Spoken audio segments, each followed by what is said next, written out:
Good morning twelfth class students. बेटा आज का जो हमारा टॉपिक है that is Wheatstone bridge. तो बीट स्टोन ब्रिज क्या है? ये एक इलेक्ट्रिकल अरेंजमेंट या जिसे हम बोलेंगे इलेक्ट्रिकल नेटवर्क है 4 कंडक्टर्स का। आउट ऑफ 4 कंडक्टर्स 3 कंडक्टर की रेजिस्टेंस हमें पता है और फोर्थ वन की रेजिस्टेंस हमें नहीं पता है, दैट इज़ अननोन रेजिस्टेंस। उस अननोन रेजिस्टेंस को हम क्या कर सकते हैं? फाइंड आउट कर सकते हैं। तो मैं थोड़ा सा ऐसे लिख दूंगा, ये क्या है? ये एक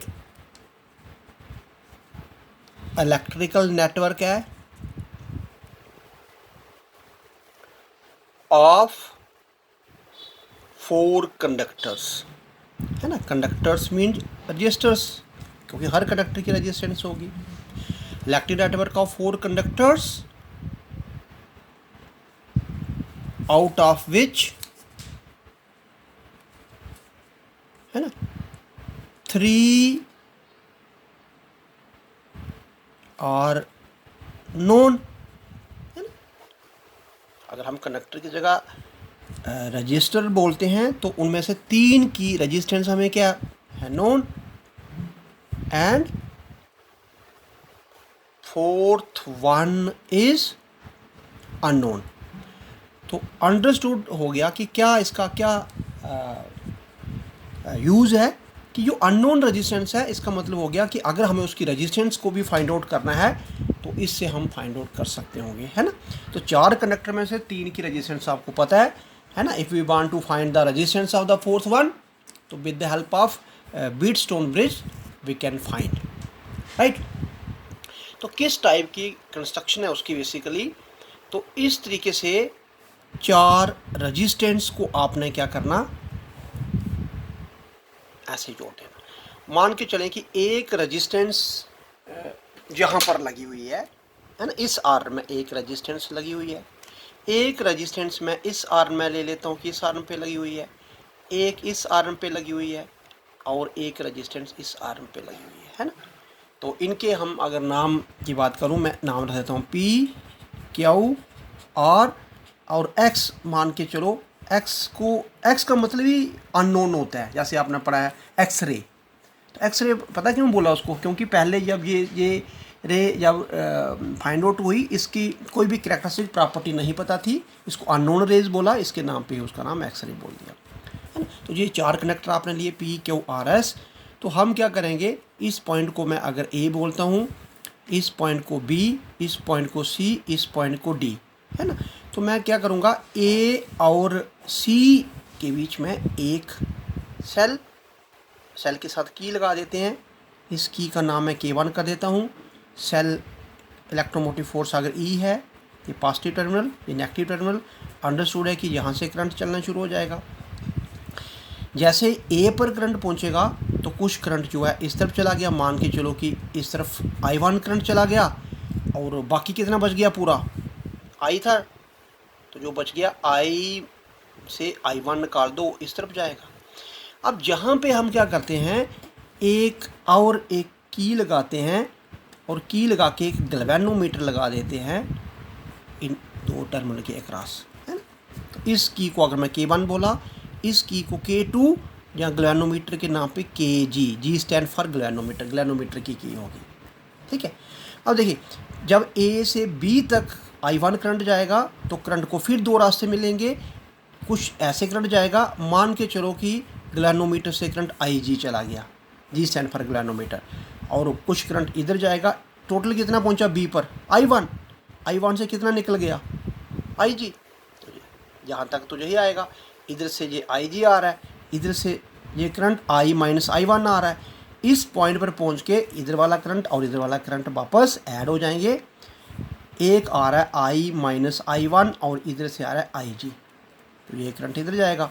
ऊपर से ये आ रहा है, ये वाला करंट और ये वाला करंट ऐड होके वापस आप चेक कर सकते हैं, वापस I ही बन गया होगा, है ना। तो ये चीज़ आप खास ध्यान रखें कि जब भी हमारे पास एंटर कर रहा है जो करंट, है ना, किसी भी हाउस में, किसी भी नेटवर्क में, और जो लीव करेगा वो इक्वल होगा, वो अनइक्वल नहीं हो सकता, है ना। तो ये आ गया। तो ये हमने अब हम जब इसको प्रैक्टिकली हम शेप देंगे इसको, तो वो उसकी प्रैक्टिकल शेप जो है उसका नाम स्लाइड वायर ब्रिज है। प्रैक्टिकल भी आप देखेंगे, इसको प्रैक्टिकल भी करेंगे। तो जहाँ पे मैं क्या करता हूँ अभी कि मान के चलिए कि आप ऐसे इनकी रेजिस्टेंस को एडजस्ट करेंगे कि करंट बी पे पहुँचकर सारा का सारा करंट जो है क्यों रेजिस्टेंस में चला जाए, इस गैल्वेनोमीटर से करंट जाए नहीं, है ना। अब क्वेश्चन ये है कि गैल्वेनोमीटर से करंट कब नहीं जाएगा।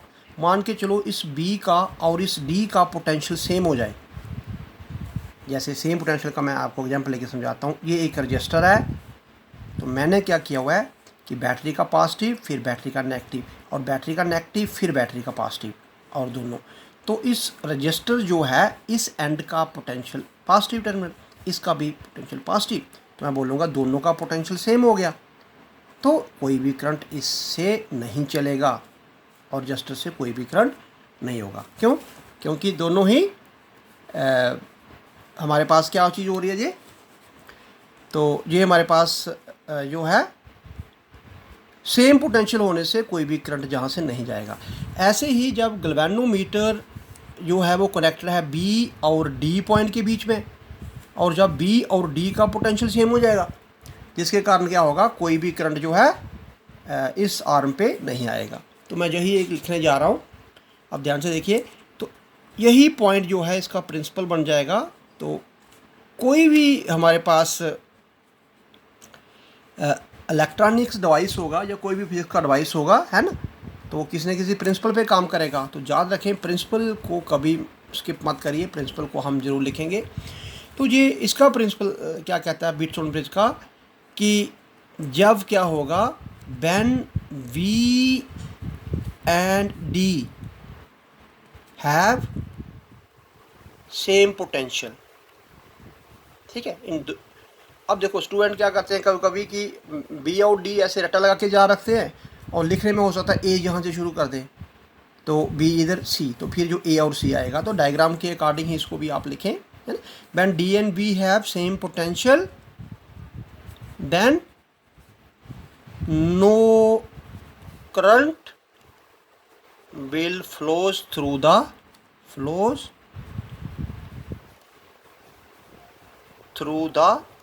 गैल्वेनोमीटर।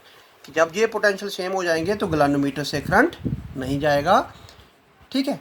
इस केस में, इन दिस केस क्या होगा, ये जो ब्रिज जिसकी हम बात की है, bridge is said to be, हम बोलेंगे इस केस में ब्रिज जो है बैलेंस हो गया, सेड टू बी बैलेंस, है ना। और जब ब्रिज बैलेंस होगा, सो इसको इस जो भी रेजिस्टेंस ये है, अगर इसको हम इससे डिवाइड करेंगे, है ना, और इसको इससे डिवाइड करेंगे, तो वो हमारे पास इक्वल ही आएगी। ये आप प्रैक्टिकली भी देख सकते हैं। तो जब ब्रिज बैलेंस होगा, समझो ब्रिज बैलेंस का मतलब हो गया गैल्वेनोमीटर से करंट नहीं जा रहा है। इट मीन्स इन दोनों रेजिस्टेंस की रेशो और इन दोनों रेजिस्टेंस की रेशो सेम है। तो ये हमारे पास एक फार्मूला बन जाएगा। अगर ये हमें पता है तो ये आप निकाल सकते हैं, प्रैक्टिकली भी इस चीज़ को निकाल सकते हैं। मान के, और ये जो आपने बनाई, this is called balance condition of the Wheatstone bridge. तो मान के चलो कि इसको अगर हमने प्रूफ करना है, तो प्रूफ करने के लिए मैं क्या करता हूँ, Kirchhoff's voltage law, applying Kirchhoff's voltage law. Kirchhoff's voltage law कौन सा है, सेकंड वाला लॉ। टू लूप, कौन सा लूप, मैंने ये वाला लूप ले लिया, A B D A, A B D A, है ना। इस लूप पे मुझे क्या करना है, अभी इस लूप पे मुझे किरचॉफ्स वोल्टेज लॉ अप्लाई करना है ना। आप याद करिए किरचॉफ्स वोल्टेज लॉ क्या था। किरचॉफ्स वोल्टेज लॉ है कि जैसे हम चलेंगे, अगर करंट भी वैसे जा रहा होगा तो आर आई को पॉजिटिव रखना, अदरवाइज आर आई को नेगेटिव कर देना, है ना। तो मैं जहाँ लिखता हूँ किरचॉफ्स क्या था, पहला स्टेप कि आर आई जितने भी आ रहे हैं उनका सम कर दो। तो हम देख रहे हैं कि पहले हम ए टू बी जा रहे हैं, ए टू बी की रेजिस्टेंस क्या है P, और करंट कितना जा रहा है I1, तो करंट भी ए टू बी जा रहा है। इट मीन्स PI1 को आप पॉजिटिव ही रखें। फिर हम B टू D जा रहे हैं और करंट भी B टू D ही जा रहा है, तो ये भी पॉजिटिव, जहाँ रजिस्टेंस G है और करंट जो है वो IG है। फिर हम D to A जा रहे हैं, लेकिन करंट तो A to D आ रहा है, इट मीन्स माइनस। तो जहाँ रजिस्टेंस क्या है R और करंट क्या है I minus IG is equal to, तो 3 जगह पोटेंशियल ड्रॉप हो रहा था। इस साइड समेशन ऑफ EMF लिखेंगे, है ना। तो आप देख रहे हैं इस लूप में कोई बैटरी तो है नहीं, इसलिए इस साइड को आप 1 ही मानकर चल पड़े। अब इसी तरीके से आप अप्लाइंग KBL टू लूप, ये दूसरे वाला लूप ले लें आप, जैसे मैं BCDB बोलूँगा, इट हार्डली मैटर्स आप कि आप क्लॉकवाइज तरीके से ले रहे हैं या एंटी क्लॉकवाइज तरीके से ले रहे हैं, वो कोई फ़र्क नहीं पड़ने वाला। तो मैं वापस BCDB लूप की बात करता हूँ, है ना। तो देखिए मैं B to C जा रहा हूँ और आप देख रहे हैं B to C, करंट भी B to, देखिए आप एरो, करंट भी B to C जा रहा है और रजिस्टेंस है Q और करंट है I माइनस IG। रजिस्टेंस कितना Q, करंट I माइनस नहीं I1 माइनस IG, तो ये आपने ले लिया। फिर हम C to B जा रहे हैं, आप फिर देखिए डायग्राम C to D में करंट हमारे अपोजिट है, अपोजिट के लिए माइनस, रजिस्टेंस है X और करंट है I minus I1 plus IG। फिर हम D to B जा रहे हैं, फिर ये देखें आप D to B, तो करंट हमारे फिर अपोजिट है, तो जहाँ रजिस्टेंस G है करंट IG है। और जैसे कि इस लूप में भी कोई EMF तो सिर्फ एक ही लगी हुई है इधर, तो हम तो इस लूप के लिए अप्लाई कर रहे हैं, तो लूप में EMF नहीं है, जहाँ पे भी आपने 0 बोल दिया। अब आपने ब्रिज को बैलेंस करना है, व्हेन ब्रिज इज बैलेंस्ड, तो कब बोला था ब्रिज बैलेंस, तब आपने बोला गैल्वेनोमीटर से करंट नहीं जा रहा है, when IG is equal to 0। तो इक्वेशन नंबर 1 और 2 में जहाँ जहाँ आप IG देखेंगे उसे 0 कर दें। देखो ये बन जाएगा PI1 प्लस ये IG, जब 0 पुट किया 0 हो गया, है ना, minus RI minus I1 is equal to 0। तो मैं इसे ऐसे लिखता हूँ PI1, इसे उस साइड जाने दीजिए, RI माइनस I1, इसे मैं इक्वेशन नंबर 3 ले लेता हूँ। ऐसे ही सेकेंड इक्वेशन पे आइए, ये क्या है Q और ये क्या है I1 माइनस IG की जगह फिर 0, ये क्या है X, I minus I1 IG की जगह फिर से 0, माइनस G IG की जगह फिर से 0 इक्वल टू 0। ये क्या बनेगा QI1 minus X I minus I1, ये तो 0 है, और इसे भी मैं QI1 इसको उधर जाने दें, बन जाएगा X I माइनस I1, है ना। अब लास्ट में मैं क्या कर रहा हूँ, थर्ड इक्वेशन और फोर्थ इक्वेशन को डिवाइड कर रहा हूँ। थर्ड की लेफ्ट साइड क्या है PI1, फोर्थ की लेफ्ट साइड क्या है QI1, I1 कैंसिल हो जाएगा, P1 Q ही बचेगा। राइट साइड क्या है थर्ड की I माइनस I1, ये क्या है X I माइनस, तो R डिवाइड बाई X। तो आपने देखा कि जो आपने बोला था कि IG 0 पुट करने पे एक ब्रिज बैलेंस कंडीशन बैलेंस हो जाएगा और ये बैलेंस कंडीशन ये बनेगी, तो ये आपने प्रूव कर दिया। अब बेटा नेक्स्ट जो टॉपिक मैं ले रहा हूँ स्लाइड वायर ब्रिज या मीटर ब्रिज ले रहा हूँ। तो ये बेसिकली जो आपने अभी ब्रिज पढ़ा उसी की एक प्रैक्टिकल फॉर्म है। जब प्रैक्टिकली आपने किसी कंडक्टर की रेजिस्टेंस निकालनी होगी तो जिस टाइप का ब्रिज आपने देखा ना उस टाइप का ब्रिज आपको नहीं मिलेगा। तो प्रैक्टिकली कैसे बनाया, तो देखिए प्रैक्टिकली क्या किया, एक वुडन का एक बोर्ड ले लिया, है ना, और उस बोर्ड के ऊपर एक वायर जो है, ये एक अलाई की वायर होती है, कोई कॉपर की वायर नहीं है, जिसकी 100 सेंटीमीटर लेंथ है, मीन्स 1 मीटर लेंथ को उस वुडन के बोर्ड के ऊपर इन 2 पॉइंट के बीच में फिक्स कर दिया। फिर वुडन के बोर्ड के ऊपर ही हमारे पास कॉपर के इस तरीके के स्ट्रिप लगे हुए हैं, है ना, ये कॉपर का स्ट्रिप है। फिर क्या है, गैप डाल के वो कॉपर का स्ट्रिप और आगे तक जाता है, ऐसे ये कॉपर का स्ट्रिप। फिर एक गैप यहाँ पर वापस आता है और उस गैप के बाद फिर कॉपर का स्ट्रिप दूसरे एंड तक कनेक्टेड है।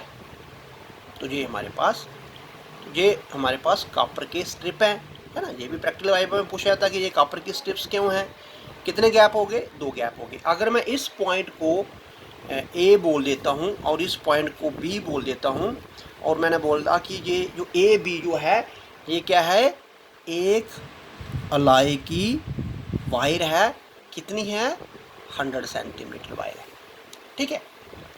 बिल्कुल उसी बोर्ड के ऊपर एक मीटर की स्केल लगी हुई है, 1 मीटर, है ना, जिस पे डिवीजन होती है ऐसे 0 1 2 10 सेंटीमीटर, फिर 1 2 3, फिर ये 20 सेंटीमीटर, है ना, 30 सेंटीमीटर।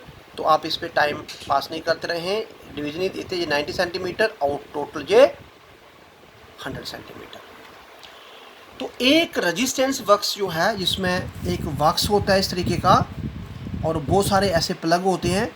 जिस प्लग को निकालेंगे उसके इधर वो वैल्यू लिखी होती है। मान के चलो कि ये 2 वैल्यू लिखी है 2 ओम। जब मैं इसको निकाल लूँगा इट मीन्स 2 ओम की रेजिस्टेंस सर्किट में आ गई, है ना। तो ये एक बक्स होगा, बहुत सारे उसमें। तो इस गैप के बीच में मैंने रेजिस्टेंस बॉक्स लगा दूंगा, है ना। और इस गैप के बीच में मैं अननोन रेजिस्टेंस, जिसकी रेजिस्टेंस आपने फाइंड करनी है, वो लगा दी। तो अननोन को मैं एक्स बोलता हूँ, ठीक है। फिर जहाँ पे क्या होगा, इसके इधर सेंटर में एक टर्मिनल होता है। उस टर्मिनल के साथ आप गैल्वेनोमीटर कनेक्ट कर दें और गैल्वेनोमीटर एक जॉकी के साथ कनेक्ट कर दें। जॉकी बेसिकली क्या है?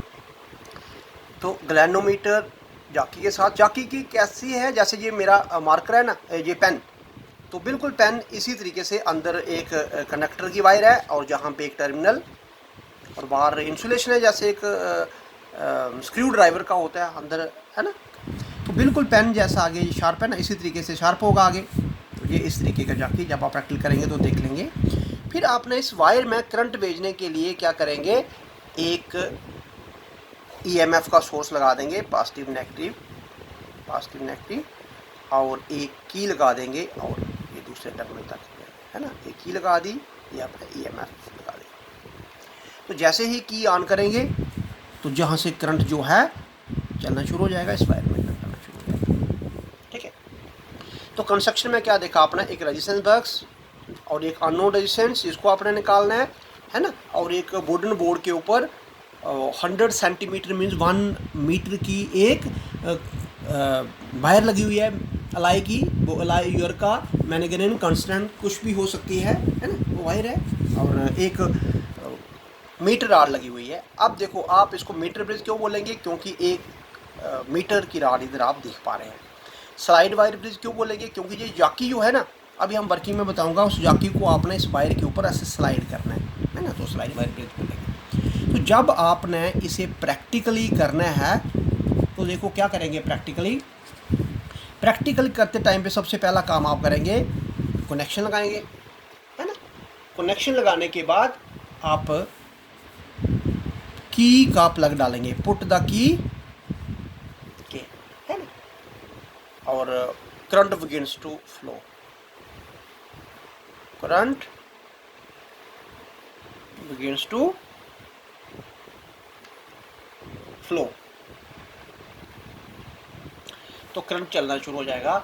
अब आप स्लाइटली क्या करेंगे, ये रेजिस्टेंस बॉक्स और जॉकी जो है, रेजिस्टेंस बॉक्स को स्लाइटली एडजस्ट करेंगे जहाँ से, है ना। तो हम क्या करेंगे, कोई भी एक प्लग निकालेंगे, एडजस्ट द रेजिस्टेंस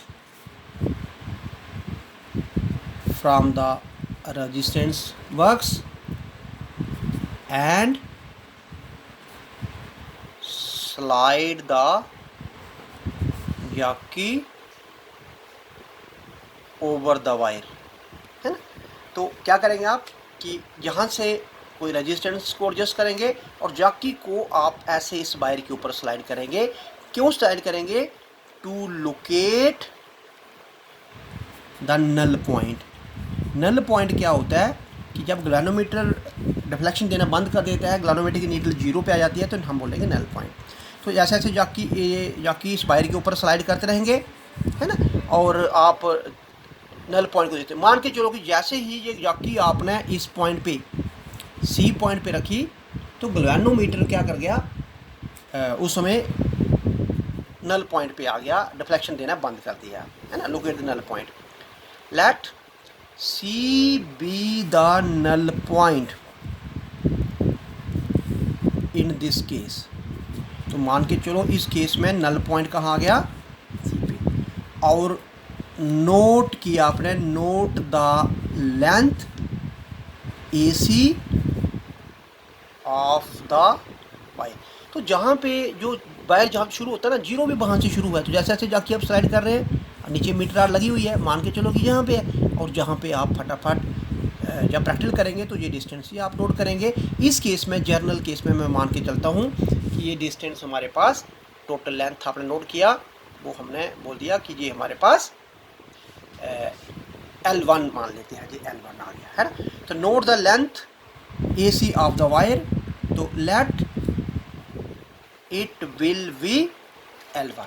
तो मान के चलो कि ये L1 हो गया। Now remaining length of the wire, जिसे मैं L2 बोलूँगा, वो कितना हो जाएगा, 100 तो टोटल है, 100 से L1 निकाल दीजिए, रिमेनिंग लेंथ इतनी हो जाएगी, है ना। तो जो रजिस्टेंस है वायर की, ये वायर थ्रू आउट जो है एक जैसी एरिया ऑफ क्रॉस सेक्शन है। इट मीन्स पर सेंटीमीटर जो रजिस्टेंस है वो सेम ही रहेगी, यानी कि कहीं से मोटी कहीं से पतली, ऐसा नहीं है। 1 सेंटीमीटर की रजिस्टेंस जो है अगले 1 सेंटीमीटर की वही है, अगले 1 सेंटीमीटर की वही है, सो ऑन, उस तरीके से ही है। तो मैं लेट कर लेता हूँ, let R be the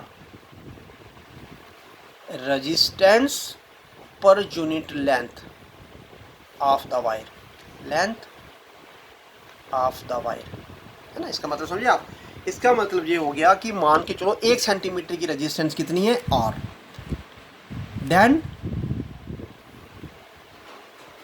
resistance of L1 length, L1 length, उस रेजिस्टेंस को P का नाम दे देता हूँ, और वो लेंथ कितनी है, L1, रेजिस्टेंस कितनी है, R, तो ये L1R हो जाएगा। And resistance of L2 length, L2 length की जो रेजिस्टेंस है उसे मैं क्यों बोलता हूँ, तो वो L2R हो जाएगा। तो जैसे आपने देखा कि L2 क्या है, 100 माइनस L1, इसके बराबर हो जाएगी, ठीक है। तो ये अब ब्रिज क्या कहता है, अकॉर्डिंग टू ब्रिज, कि हमारे पास जो भी P डिवाइड बाई Q होगा वो R डिवाइड बाई X के बराबर निकलना चाहिए, है ना। तो जहाँ P क्या है, L1R, Q क्या है, 100 minus L1 R, R upon X, R और R यहाँ से मैं कैंसिल कर देता हूँ। और जब मुझे X की वैल्यू निकालनी होगी तो अंडरस्टूड है कि X की वैल्यू निकालने के लिए ये इसके साथ 100 minus L1 into R divide by L1, है ना। तो ये एक फार्मूला लग जाएगा जिसको आप शॉर्टकट तरीके से बोलेंगे, 100 माइनस L1 को आपने L2 बोला था, divide by L1 into R। तो इस तरीके से आप क्या करेंगे, 3-4 रीडिंग लेंगे, अलग अलग रजिस्टेंस इस बक्स का अलग अलग R चेंज करके, तो अलग अलग नल पॉइंट आएगा। जो जहाँ नल पॉइंट आएगा उससे आप लेंथ 1 मानकर चलें, बाकी जो बचेगी वो लेंथ L2 हो जाएगी, है ना। तो इस फार्मूले को लेके आप एक बार X1, X2, X3 3 unknown resistance जो हैं वो निकाल लें। बाद में आपको पता है कि जब उसका मीन निकाला जाता है तो तीनों को सम करके डिवाइड बाई 3 करें तो हमारे पास उतने ओम जो है रेजिस्टेंस निकल आएगी, right. Thank you very much.